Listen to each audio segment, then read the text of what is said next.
Protein అనేది మన బాడీకి చాలా చాలా అవసరం అన్నమాట. మనం ఎన్ని తిన్నా సరే డైలీ ఇంత ప్రోటీన్ అని మన బాడీకి ఇవ్వకపోతే మనం ఎంత ఫుడ్ తిన్నా సరే బాడీ వీక్ అయిపోతూ ఉంటుంది. సో మనం తిన్న ఫుడ్లో ప్రోటీన్, ఫైబర్, కాల్షియం ఇవన్నీ ఉన్న మినరల్స్ ఇవన్నీ ఉండేలా చూసుకోవాలి.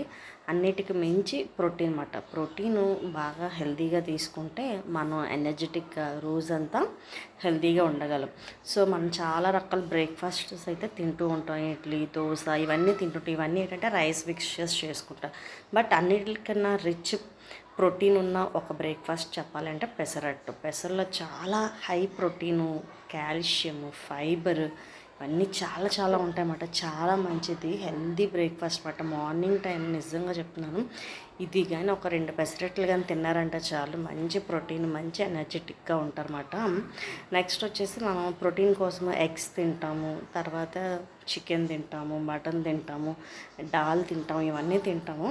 బట్ మార్నింగే ఇలా బ్రేక్ఫాస్ట్ రూపంలో ప్రోటీన్ తీసుకుంటే మన డే మొత్తం చాలా హెల్తీగా ఉంటామన్నమాట. మార్నింగ్ నుంచే మన డే అనేది మంచిగా హెల్తీగా స్టార్ట్ అయిపోతుంది.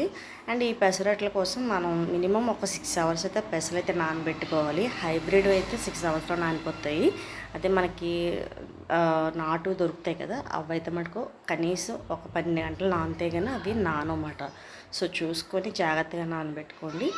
అండ్ ఇందులోనే కొద్దిగా ఇప్పుడు మీరు ఒక కప్పు పెసలు అనుకోండి, కప్పు పెసలకి ఒక 2 స్పూన్స్ బియ్యం అంతే చాలు. అదేంటంటే కొద్దిగా క్రిస్పీనెస్ కోసం అని చెప్పేసి అని వేసుకోవచ్చు.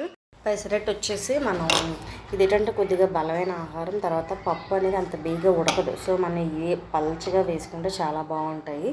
లేదు అనుకుంటే ఆవిరి మీద ఉడికించుకున్నా కూడా సూపర్గా ఉంటాయి అన్నమాట. ఇలా చేసుకుని డైలీ మీ బ్రేక్ఫాస్ట్లోని ఇలా అప్పుడప్పుడు ఒక 2 పెసరట్లు తింటూ ఉండండి. మీరు హెల్తీగా ఉంటే మీ గట్ హెల్త్ కూడా సూపర్గా ఉంటుంది. మన వీడియోస్ మీకు నచ్చినట్టుగా అయితే ఛానల్ సబ్స్క్రైబ్ చేసుకుని లైక్ చేయండి. Okay, bye.